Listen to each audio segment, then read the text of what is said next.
The presidents of the New York Central and the New York, New Haven, and Hartford railroads will swear on a stack of timetables that there are only two. But I say there are three because I've been on the third level of the Grand Central Station. Yes, I've taken the obvious step. I talked to a psychiatrist friend of mine, among others. I told him about the third level at Grand Central Station, and he said it was a waking dream, wish fulfillment. He said I was unhappy. That made my wife kind of mad. But he explained that he meant the modern world is full of insecurity, fear, war, worry, and all the rest of it, and that I just want to escape. Well, who doesn't? Everybody I know wants to escape, but they don't wander down into any third level at Grand Central Station. But that's the reason, he said, and my friends all agreed. Everything points to it, they claimed. My stamp collecting, for example, that's a temporary refuge from reality.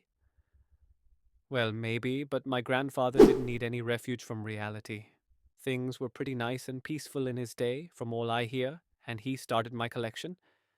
It's a nice collection too, blocks of four of practically every US issue, first day covers, and so on. President Roosevelt collected stamps too. Anyway, here's what happened at Grand Central. One night last summer, I worked late at the office. I was in a hurry to get uptown to my apartment, so I decided to take the subway from Grand Central because it's faster than the bus. Now, I don't know why this should have happened to me. I'm just an ordinary guy named Charley, 31 years old, and I was wearing a tan gabardine suit and a straw hat with a fancy band. I passed a dozen men who looked just like me, and I wasn't trying to escape from anything. I just wanted to get home to Louisa, my wife. I turned into Grand Central from Vanderbilt Avenue and went down the steps to the first level where you take trains like the 20th century. Then I walked down another flight to the second level, where the suburban trains leave from, ducked into an arched doorway heading for the subway, and got lost. That's easy to do. I've been in and out of Grand Central hundreds of times, but I'm always bumping into new doorways and stairs and corridors. Once I got into a tunnel about a mile long and came out in the lobby of the Roosevelt Hotel.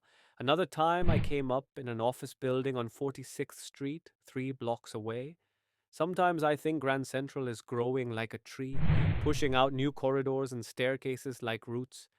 There's probably a long tunnel that nobody knows about, feeling its way under the city right now, on its way to Times Square, and maybe another to Central Park. And maybe, because for so many people through the years, Grand Central has been an exit, a way of escape. Maybe that's how the tunnel I got into. But I never told my psychiatrist friend about that idea. The corridor I was in began angling left and slanting downward, and I thought that was wrong. But I kept on walking. All I could hear was the empty sound of my own footsteps, and I didn't pass a soul.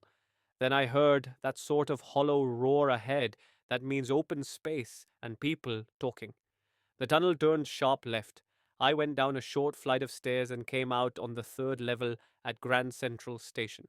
For just a moment, I thought I was back on the second level, but I saw the room was smaller. There were fewer ticket windows and train gates, and the information booth in the center was wood and old looking, and the man in the booth wore a green eye shade and long black sleeve protectors. The lights were dim and sort of flickering. Then I saw why they were open flame gaslights. There were brass spittoons on the floor, and across the station a glint of light caught my eye. A man was pulling a gold watch from his vest pocket. He snapped open the cover, glanced at his watch, and frowned. He wore a derby hat, a black four-button suit with tiny lapels, and he had a big, black, handlebar mustache. Then I looked around and saw that everyone in the station was dressed like 1890 something. I never saw so many beards, sideburns, and fancy mustaches in my life. A woman walked in through the train gate.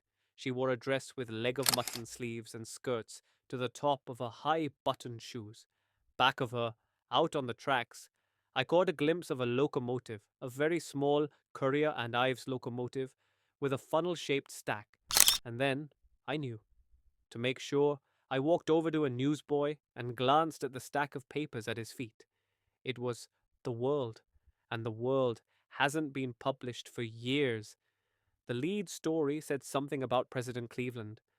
I've found that front page since in the public library files, and it was printed June 11th, 1894.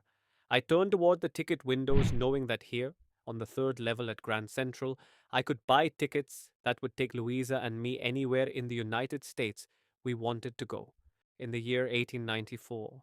And I wanted 2 tickets to Galesburg, Illinois. Have you ever been there? It's a wonderful town still, with big old frame houses, huge lawns, and tremendous trees whose branches meet overhead and roof the streets. And in 1894, summer evenings were twice as long, and people sat out on their lawns, the men smoking cigars and talking quietly, the women waving palm leaf fans, with the fireflies all around, in a peaceful world. To be back there, with the First World War still 20 years off, and World War II over 40 years in the future. I wanted 2 tickets for that. The clerk figured the fare. He glanced at my fancy hatband, but he figured the fare, and I had enough for 2 coach tickets, one way. But when I counted out the money and looked up, the clerk was staring at me. He nodded at the bills. "That ain't money, mister," he said. "And if you're trying to skin me, you won't get very far." And he glanced at the cash drawer beside him. Of course, the money was old-style bills, half again as big as the money we use nowadays, and different looking. I turned away and got out fast. There's nothing nice about jail, even in 1894. And that was that. I left the same way I came, I suppose. Next day, during lunch hour, I drew $300 out of the bank, nearly all we had, and bought old-style currency. That really worried my psychiatrist friend. You can buy old money at almost any coin dealers, but you have to pay a premium.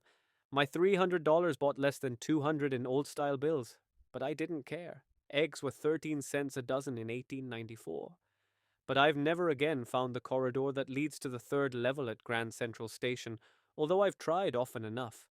Louisa was pretty worried when I told her all this, and didn't want me to look for the third level anymore, and after a while I stopped. I went back to my stamps.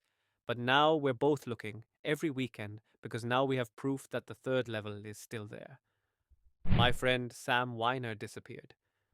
Nobody knew where, but I sort of suspected because Sam's a city boy, and I used to tell him about Galesburg.